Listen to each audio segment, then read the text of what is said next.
Darcy Kuemper injured again? Your Locked On Capitals, your daily podcast on the Washington Capitals. Part of the Locked On Podcast Network. Your team every day.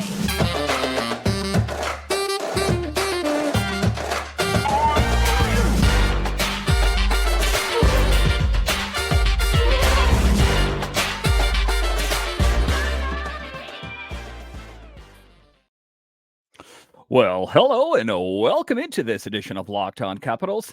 I'm so glad you decided to join me today.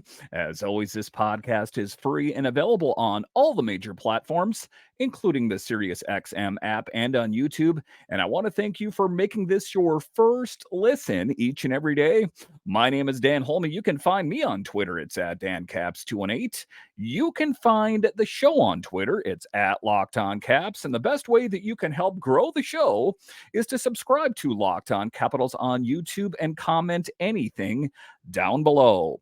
I would love to talk Capitals hockey with you one-on-one, and we can do that on subtext. Just check the show description for more details. So in today's edition of Locked On Capitals, we talk about injury updates surrounding this team, and Darcy Kuemper finds himself on the injured list once again.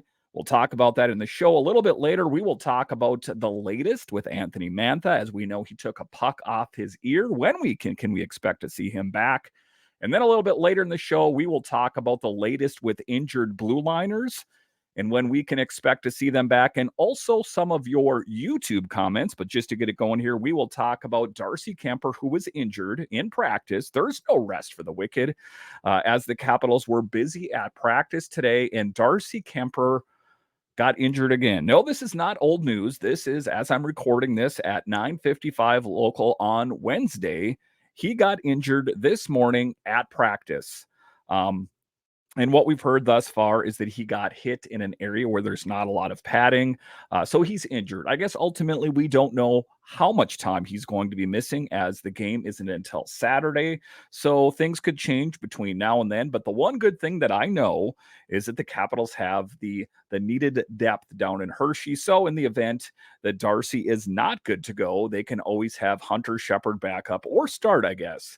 But that is an unfortunate circumstance for Darcy Kuemper. One of the things that I have mentioned, if you're an everydayer, and I even spoke about this even last year, was that, he is a good goalie, but he is prone to being bit by the injury bug. Whether it's his fault or not, I've never said it was his fault that he's injured. Just historically, he's a guy that gets injured on a decent amount each and every year. So it's one of the things to consider about Darcy Kuemper, but we're hoping ultimately that he can make his way back, as the Capitals are that much better when they have their great number 1 and 2 in net. The Capitals just got Kuemper back after he missed a weekend back-to-back with New Jersey and New York, and now he is suffering what is said to be a lower body injury. Darcy left practice after a 3-on-3 scrimmage where he reached for a puck and left with what is, like I said, being called a lower body injury. So a tough break for Darcy Kuemper. But, one thing that I like about the Capitals is, even though they just came off a really great win the night before, no, we're headed back. We're going to keep practicing. We're going to get this team where it needs to be. I like that aspect of it. But that is what is being said right now, is that Darcy got hit in an area without a lot of padding. Hopefully it's something that he can rebound back and be good to go on Saturday. Kuemper has gotten into 8 games for the Capitals and has a 3-3-2 record with a 3.07 goals against average and a .892 save percentage. So if we contrast that with Lindgren is 3-1 on the season with a 1.76 goals against average and a .947 save percentage. So just by taking a look at the record alone, it does look like Charlie Lindgren is off to a better start. So that is what an interesting problem, I guess I'm going to say, for the Capitals. Not really a problem, but who is going to be the number 1? And I heard quite a bit about this on YouTube. I heard about it on subtext. I heard about it on Twitter, that there is no debate. Darcy is the number 1. So there is still that mindset, even amongst Capitals fans, that he's the number 1. You got to go with the number 1, right? That's what you got to do. For me, as far as I'm concerned, I want to go with a guy that's going to give the Capitals the best chance at winning hockey games. I don't really care who it is, just who it is. I hate to fall back on titles. Well, he's the number one, so you got to go with the number one. So, what is one of the knocks on Darcy Kemper this year?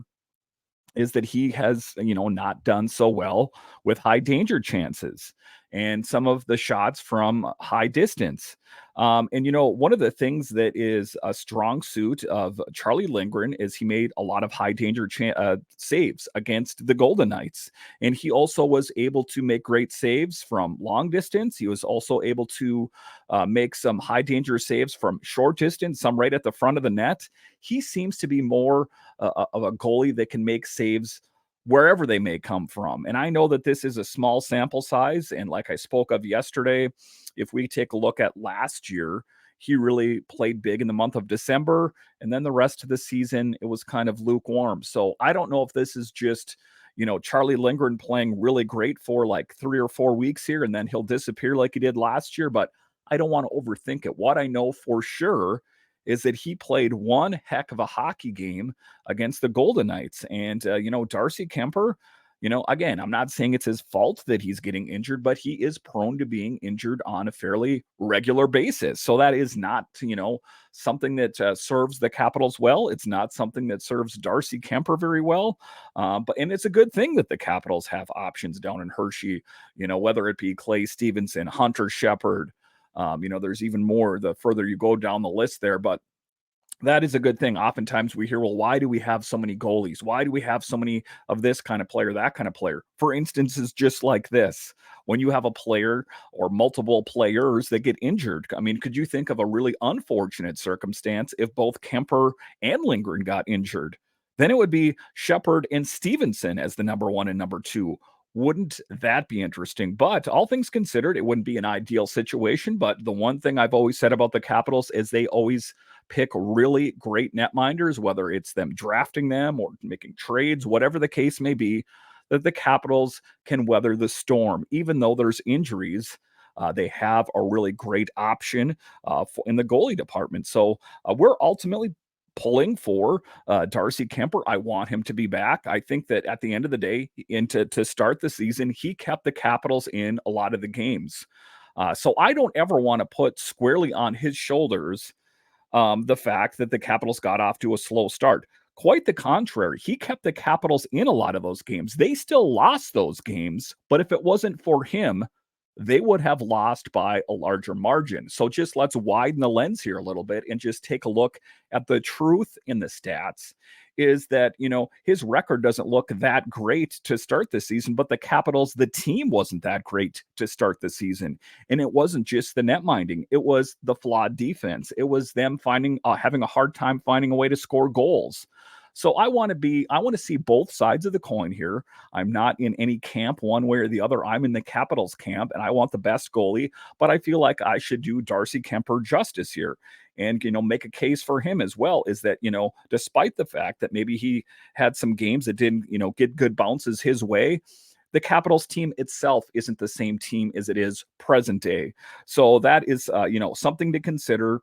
That maybe Darcy Kemper, if he got inserted with this new Capitals team with the new systems and playing on all cylinders, maybe he would play just as well as Charlie Lindgren. I guess we ultimately don't know. One thing I know for sure is he's going to get his opportunity here soon, as it sounds like it's not an injury that is going to sideline him for any lengthy period of time. Who knows? He might even be in the game on Saturday against the Blue Jackets. I guess we will see. All right. So, coming up here after the break, we will talk about the very latest with Anthony Mantha. As you know, in the last game he played, it was with such promise 2 goals. He was net front there, ready to score a hat trick, and then tragedy happens. We'll talk about that coming up.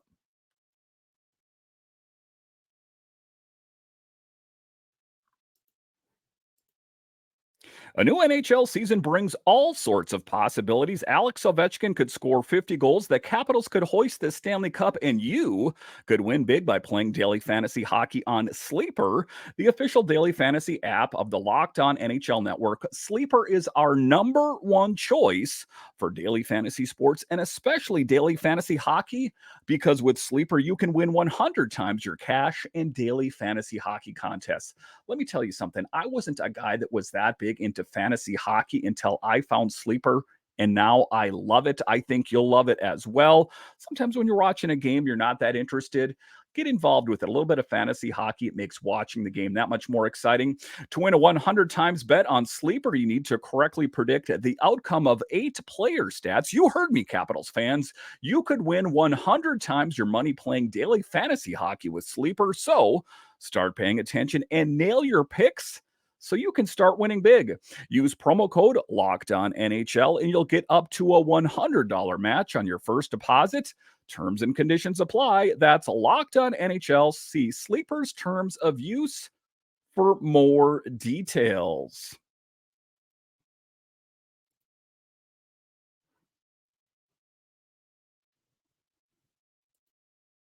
Locked On has launched the first ever national sports 24/7 streaming channel on YouTube. Locked On Sports Today is here for your 24/7 covering the top sports stories of the day with local experts of Locked On plus our national shows covering every league. Go to Locked On Sports Today on YouTube and subscribe to the first ever national sports 24/7 streaming channel. Check it out today. All right, welcome back into this edition of Locked On Capitals, part of the Locked On Podcast Network, your team every day. So Anthony Mantha is a guy that has had a bumpy ride with the Capitals since he came here from the Red Wings, these many years ago already. The time really flies by, doesn't it? He has not really lived up to the potential of what kind of player we thought he was going to be, what the GM thought he was going to be. But he has kind of, caught fire here a little bit. I don't think that, he is going to set the world ablaze when he returns, but he was making steps in the right direction before he got injured. It was quite a game. If you guys remember back when he scored 2 goals in one game, and then all of a sudden he was set up net front there, and he took that puck off of Kuzi. The Kuzi shot it, bounced off a defender, and hit him right on the ear. That was November 8th against the Florida Panthers. And an unfortunate turn of events for Anthony Mantha, who seemed to be trending in the right direction. Evgeny Kuznetsov shot went off a Panthers defender's stick and hit Mantha right in the ear. What happened with him? He lost hearing in that ear for almost a week. He lost hearing in that ear. That has to be a scary moment. And why is that a scary moment with your ears? Well, hearing, of course, that's a big thing, but also your equilibrium. He struggled with being able to walk. And one of the things that he was concerned about is that when he got up, he was worried about falling down again because he was dizzy and he knew something wasn't right. And he didn't really care about what was wrong. He just knew that he needed to get off the ice and make it right in a hurry. He remembers what happened to John Carlson last season when he took that puck and he severed that artery. That was a really bad thing for John Carlson and subsequently missed a substantial amount of time. There's no timeline for that, talking about losing your hearing. They say 6 to 8 weeks to get your hearing back. But for me, to play doesn't really affect it. You hear a little bit better today, but it's not the best. So he's making steps in the right direction.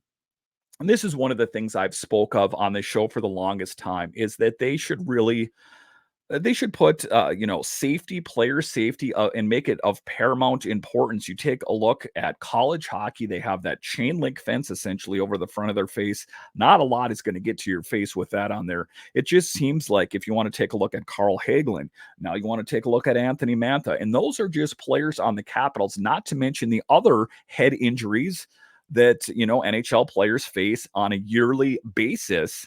that it's something that should really be looked into. And I know a lot of people are saying, well, you can't go ahead and change everything just because a couple players got hurt. No, it's not just a couple players. I cited two off the top of my head just on the Capitals. You take a look at the other 31 teams in the league, and I'm sure that they face a substantial amount of injuries as well. He made it through concussion protocol and he passed those tests. And now he's made progress over the last days, and he looks to be back in Saturday's game against the Blue Jackets. So even though he has missed, quite a few games here, he is trending in the direction of being back against the Columbus Blue Jacket. It's an interesting thing to talk about because for the longest time, we spoke about Anthony Mantha, and we always said, I wish we could trade him. We don't need him. He doesn't bring anything to this team. And he had a couple games there where he played pretty good. And all of a sudden, people are saying, you know what? I think that we kind of miss him on this team. So it's interesting how things change in a short period of time. All it takes is for a player to have a few good games and their past is almost forgotten. Isn't it interesting? He scores 2 goals and almost scores a hat trick, and people are already forgetting about the fact that he's been, an average to below average player for his entire time with the Capitals. And don't get me wrong, it seems like he is trending in the right direction, and I love that. But it is interesting, even if we take a look at the Capitals in general, they started the season so poorly that and the games were so poorly attended at Capital One Arena. All it takes is winning a few games here, several games, and things change. All of a sudden, there's more people at Capital One Arena. All of a sudden, there's more people drinking the Capitals Kool-Aid, and that's a good thing. I ultimately knew that they had what it takes to be a good team. They just had to find their way, and ultimately, it's a new coach putting in new systems, but we're hoping that Anthony Mantha can continue on his trajectory of success. It's a funny thing to be talking about. I didn't think I was going to be talking about a successful time for Anthony Mantha on the Capitals. It seems like all that anyone talked about, whether it be the beat writers, myself included, is that we talked about when can we ship him out of here? When is his contract up? It can't be over soon enough, but how things have changed. I guess it's going to be interesting to see what kind of Anthony Mantha we have out on the ice. Say he is good to go against Columbus. If he can score a goal or two, then I think he's really headed in the right direction. Ultimately, at the end of the day, I don't see him having long-term plans with the Capitals. What this is doing now, having a few good games or potentially more, is it's working on his resume so it looks that much better playing on his next team. Because despite the fact that he has had a couple good games here, potentially a few good games, it still, for me, is not going to erase the inconsistent player that Anthony Mantha is. And this isn't a knock on him. It's just been, his road to go down here. And I hope that, he can be successful. But ultimately, I don't think that he has any long-term plans with the Capitals. I guess it remains to be seen. I'm not the GM of the team, but just, taking a look at it, honestly, I think that is ultimately going to be the case. If he can continue to play really well, that's good for him. That means the Capitals could potentially move him, or that means in the offseason he could continue playing in the National Hockey League. Because if you take a look at how he played to start the season, he was playing so poorly. I questioned if he even had a future in the National Hockey League. I guess it's going to remain to be seen what kind of Anthony Mantha we see for the duration of the season. All right, so after the break here, we will talk about injured blue liners on the Capitals. What is their status? And I'll also go over some of your comments on YouTube straight ahead.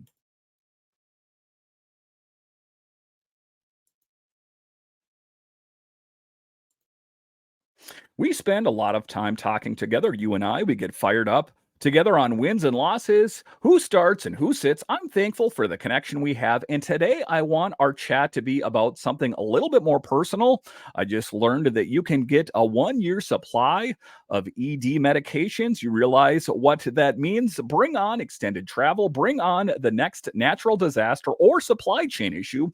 You are covered, my friend. You don't have to worry about whether or not you can refill your generics for Cialis, Viagra, or Ravato. And it's possible because of our friends at Jace Medical. Go online right now at jacemedical.com to receive your 12-month supply on your daily medication.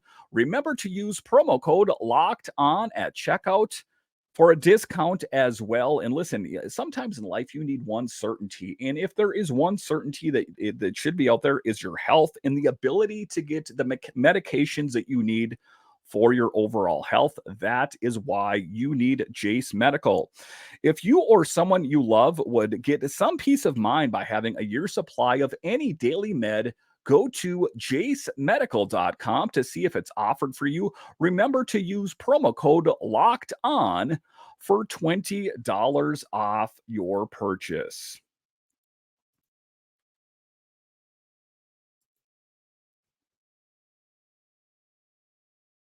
All right, welcome back into this edition of Locked On Capitals, part of the Locked On Podcast Network, your team every day. In this next segment here, we are going to talk about injured players, primarily blue liners, but also Matthew Phillips falls on that list as well. So TVR and Joel Edmondson should be good to go against Columbus.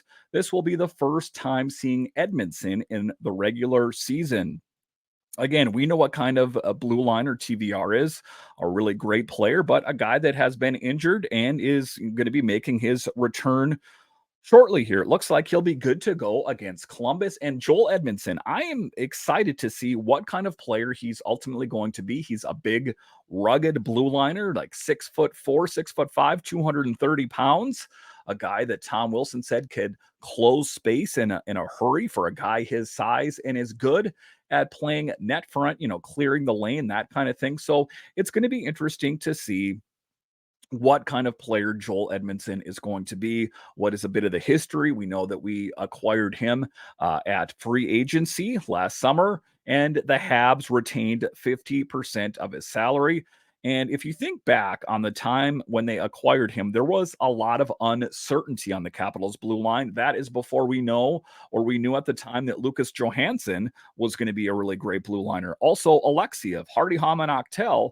So the landscape of the Capitals blue line has changed substantially between free agency and right now. So as we take a look at it, Joel Edmondson on paper seems to be like a really good option on the blue line for the Capitals, but it's still my belief that he should have to earn his spot.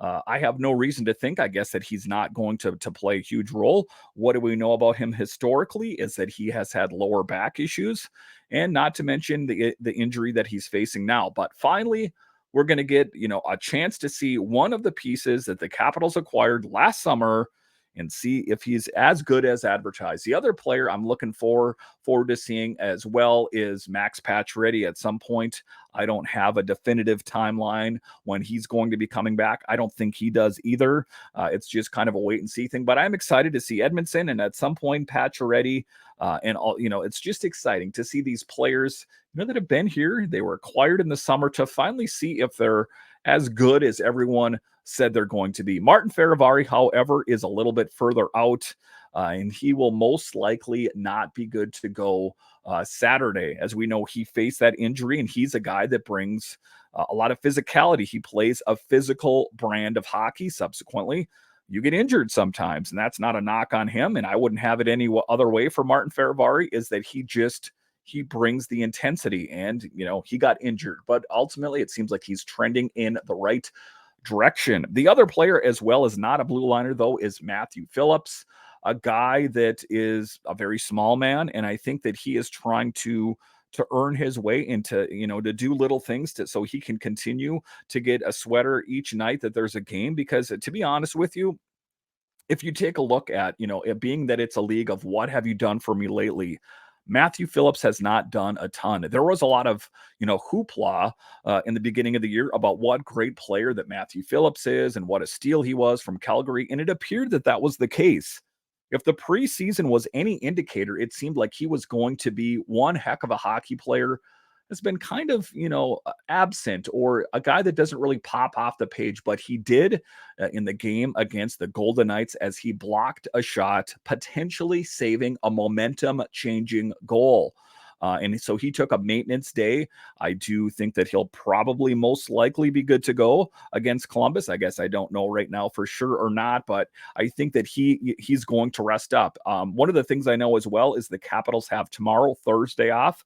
So some of these players that are kind of on the fringe of making their return, maybe the added day of resting will be just exactly what the doctor ordered. That's what we're hoping for anyway. All right, just to close out the show here, I'm going to go over a couple of your comments on YouTube. This one is from Patrick Garrity, 4209. He says, if Spencer Carbery doesn't win Coach of the Year, he should at least be nominated. What he's doing with his team is just phenomenal. He's also the perfect coach for a player like Ryan Leonard. Can't wait for the kid to join the team. And here, Patrick Garrity, I think that, if we talked about Spencer Carbery when he first came here, I think that a lot of people are talking about, who did we get here anyway? This team is horrible, despite the fact that Peter Laviolette didn't, do the best. He at least got the Capitals to win some games, but how things have changed. And ultimately what it was about was just implementing the systems that Carbery and his assistants have laid out. And subsequently, now that they're executing those plays and how they want the Capitals to play, they're winning on a consistent basis. Can that continue? That's the big question, because, a coach's value rises and falls on how well they play. And there are certain things that need to be addressed. Of course, the power play is one glaring concern. Can he work with the power play with his assistants to get that on track? But I agree with your assessment. It's an early thing to say Coach of the Year. But if we were going to make votes for that right now, I guess he would stand a good chance. But let's see how it is over the duration of the year. But I do agree with you, Patrick, that he does seem like a good fit. This is next from D9J2. He says, I'm loving watching this team this year. This is exactly why I was so ecstatic before the season started, and it's finally paying off for the team and us fans. Connor McMichael is even better than I was expecting, and the fourth line continues to be awesome. I believed before the season started, and I still believe we have a chance at contending for a deep playoff run this year. I especially can't wait for Leonard, Miro, and Lapierre to join the big squad permanently. Again, the enthusiasm as we started the season in the preseason, there was a lot of enthusiasm that surrounded this team. That waned a little bit for the first handful of games or so, where this team struggled. It's just like, uh-oh, what happened? We thought this team was going to just be really great under Spencer Carbery, but it's ultimately patience. We weren't patient. I wasn't patient.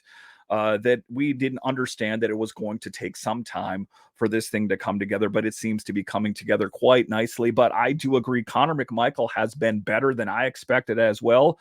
If you're an everydayer, I spoke about last summer that this has got to be the year for Connor McMichael, and this should be the year to give him a nice long look, and they have, and look how it's paid off.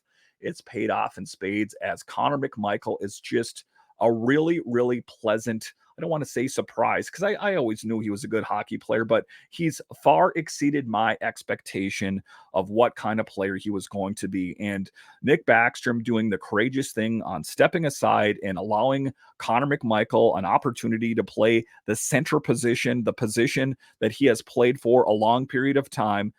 It's just paying off. As far as Leonard is concerned, he is killing it with Boston College. I look forward to that. Ivan Miroshnichenko is scoring goals down in Hershey, and Lapierre, he's been on the squad here, but has been a healthy scratch as of late. But ultimately, I think that he is still finding his way, and I'm not going to worry about that too much. The next comment here is from Kill the Fear. So glad we won. What an accomplishment. But at the end of the day, this is just one game. I'm glad that we are moving along, but we need to keep going and see what we can really do, because this run is not even foundational yet. This run is going to be what we need to just keep rolling, because the rest of the team in the leagues, and especially in our division, are not going to stop, and they are not going to get worse. We have to just keep rolling. So an honest assessment by Kill These Fears, on YouTube, that, don't get too caught up in the moment, that, the Capitals are rolling really well, and they're in second place in the Metro last time I checked, but don't get complacent. Don't go in and play the Columbus Blue Jackets and go, hey, man, we can kind of just rest. Maybe we can put some of these scratches in there because we're playing the Columbus Blue Jackets. Oh, no. Oh, no. Do not make that mistake. That is the definition of a trap game. Those Columbus players still want to win hockey games for the pride of the jersey that they wear on the chest, for a future contract, for the fact that they're playing in the National Hockey League. So you should never, undersell or assess a team that you're going to be playing next. I think that, the Columbus Blue Jackets have not been playing great this year, all things considered. But I still think that they are a team to look out for. A lot of the teams that historically have not been that great are playing pretty good this year. Take a look at the Anaheim Ducks, for example. So you should never discredit your opponent and always want to go 1-0 each and every game. That was something that FP Santangelo, the play-by-play announcer for, or I guess the color commentary guy for the Nationals, used to always say is go 1-0 every game. And I like that. Don't, concentrate on the games next week and the week after that. Concentrate on this game coming up right now, and it's against the Columbus Blue Jackets. And let's hope for a big win. That's ultimately what I'm hoping for anyway. Listen, I want to thank you for joining me on this edition of Locked On Capitals, your only daily year-round podcast covering the Capitals. And I want to thank all of you that listen each and every day, and also all of you that watch this on YouTube. You are what makes this show successful, and I have you guys to thank. When you're done here, head on over to Locked On has launched the first ever national sports 24/7 streaming channel on YouTube. Locked On Sports Today is here for you 24/7, covering the top sports stories of the day with local experts of Locked On, plus our national shows covering each league. Go to Locked On Sports Today on YouTube and subscribe to the first ever national sports 24/7 streaming channel. All right, once again, I want to thank you for joining me on this edition of Locked On Capitals, part of the Locked On Podcast Network, your team every day. My name is Dan Holme, and I'll talk to you again next time.